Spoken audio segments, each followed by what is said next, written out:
Hello students and welcome back in my new video. तो आप सभी का फिर से स्वागत है एसीएस क्लासेस में। तो आज क्लास 11th के लिए मैं लेके आ चुका हूँ हिंदी सब्जेक्ट का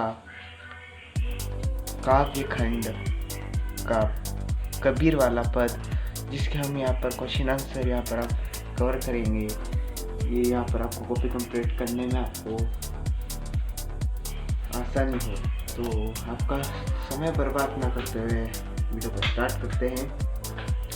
तो यहाँ पर सबसे पहले देखेंगे कि सन 1300, यहाँ पर हम लेखक का जीवन परिचय हमेशा याद रखिएगा, क्योंकि ये आता है, एग्जाम में पूछा ही जाता है कि कभी कहाँ पे जन्म हुआ, प्रमुख रचनाएं बताइए एंड मृत्यु कब हुई है।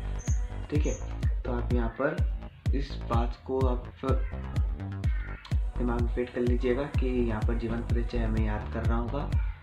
ठीक है, तो हम पहले देख लेते हैं। जन्म इनका हुआ था सन 1398 में वाराणसी के पास लहरतारा, उत्तर प्रदेश में। ठीक है, एंड प्रमुख रचनाएं हमें याद करनी है। मृत्यु जो हुई थी वो हमें यहाँ पर याद करना है। ठीक है, तो हम क्वेश्चन में यहाँ पर ये पद है, इस पद को आपकी स्कूल में आपको यहाँ पर पढ़ दिया होगा। तो यहाँ पर हम अगर पद पढ़ना हो तो मैं अगली वीडियो में पद भी आपको समझा दूंगा कि क्या है क्या नहीं है। तो सबसे पहले हमें ध्यान रखना है कि ये जो अभ्यास लिखा हुआ है पद के साथ, यही हमारे प्रश्न उत्तर है, ये पीछे वाले हमारे प्रश्न उत्तर नहीं है। सिर्फ हमें यही लिखना है कॉपी में। ठीक है, तो शुरू करते हैं। यहाँ पर लिखा है, पहला नंबर प्रश्न कहता है कि कबीर की दृष्टि में ईश्वर एक है, इसके समर्थन में उन्होंने क्या तर्क दिए। तो यहाँ पर उन्होंने क्या तर्क दिए वो यहाँ पर लिखा हुआ है। कबीर कहते हैं कि जिस प्रकार पूरे संसार में एक ही जल, वायु और सूर्य ही, उसी प्रकार ईश्वर भी एक है। बस आपको इतना से लिखकर आपको यहाँ पर कंप्लीट करना है। इसमें आपको इतना सही जो पूछा है उतना ही कॉपी में लिखना है। ठीक है, एंड दूसरा प्रश्न हमारा कहता है कि मानव शरीर का निर्माण किन पंच तत्वों से हुआ है। ठीक है, तो यहाँ पर भी उसका आंसर मैं आपको दिखा देता हूँ। ये रहा, मानव शरीर का निर्माण पृथ्वी, जल, वायु, अग्नि और आकाश से हुआ है। ठीक है, इतना सा आपको यहाँ पर लिखकर कंप्लीट करना है।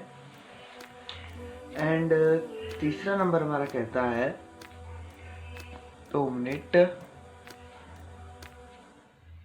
तीसरा नंबर हमारा कहता है, जैसे बाणी कष्ट ही काटे, अग्नि न काटे कोई सब घटी, अंतरित तू ही व्यापक, धरे स्वरूपे सोई। ठीक है, ये जो हमें यहाँ पर सेंटेंस दिया है उसका हमें इसका आधार पर बताइए कि कबीर की दृष्टि में ईश्वर का क्या स्वरूप है। तो हमें यहाँ पर लिखा है, तो यहाँ पर ये जो लाइन है वो लाइन हमें यहाँ पर मिलेगी, ये 2 लाइन। ठीक है, ये 2 लाइन को हमें बताना है कि ईश्वर का क्या स्वरूप है कबीर की दृष्टि में। तो यहाँ पर इसका आंसर ये रहा। तो उसमें आंसर में लिखा है कि कबीर के अनुसार सभी जीवों के अंदर आत्मा के रूप में ईश्वर का वास है।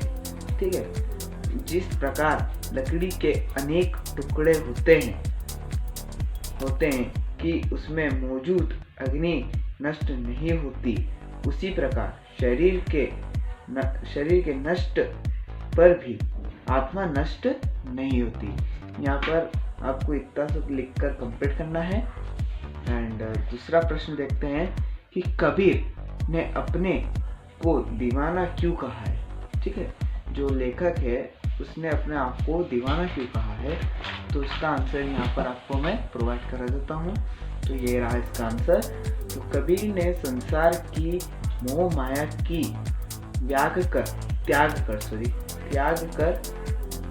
त्याग कर परमात्मा की भक्ति में लीन है, इसलिए वे स्वयं को दीवाना कहते हैं। ठीक है, तो आपका कबीर वाला पार्ट जो है इसके क्वेश्चन आंसर हमने आपको पूरे कंप्लीट करा दिए हैं।